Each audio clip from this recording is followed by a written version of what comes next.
मृत्यु, ये शब्द सुनते ही हृदय सिहर उठता है।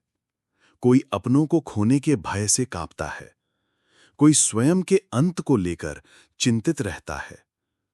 पर क्या ये भय सत्य है या ये केवल उस अज्ञान की परछाई है जो हमें आत्मा के प्रकाश से दूर रखती है?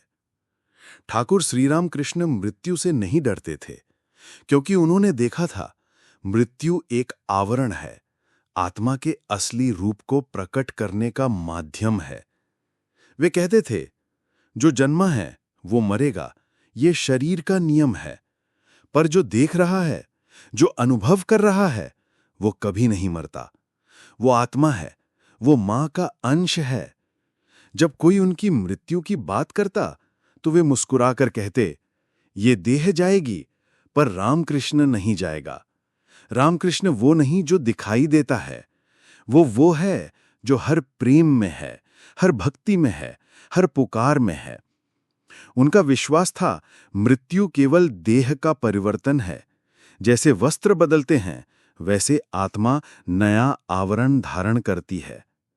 एक दिन उन्होंने कहा, मुझे मृत्यु से डर नहीं लगता, पर क्योंकि मैं जानता हूं मां वहां भी है। मां इस लोक में भी है, पर लोक में भी है। फर्क सिर्फ दृष्टि का है। आत्मवाणी यही दृष्टि आपको देना चाहती है। मृत्यु से भागो मत, उससे संवाद करो। पूछो, तू क्यों आई है? और वो उत्तर देगी, मैं तुझे ले चलने आई हूं उस सत्य की ओर जिसे तू जीवन भर भूलता रहा। ठाकुर कहते थे, सच्चा भक्त मृत्यु को भी मां का रूप समझता है, क्योंकि वही तो मां के चरणों की ओर ले जाती है। और जब कोई मां के पास जा रहा हो तो क्या डरना चाहिए?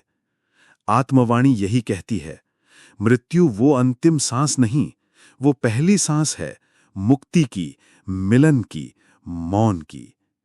आज की आत्मवाणी यही मौन हो जाती है।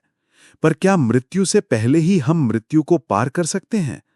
क्या साधना हमें उस सत्य की झलक दे सकती है जो शरीर के पार है? उत्तर अगली आत्मवाणी में। आत्मवाणी, जहां आत्मा बोले।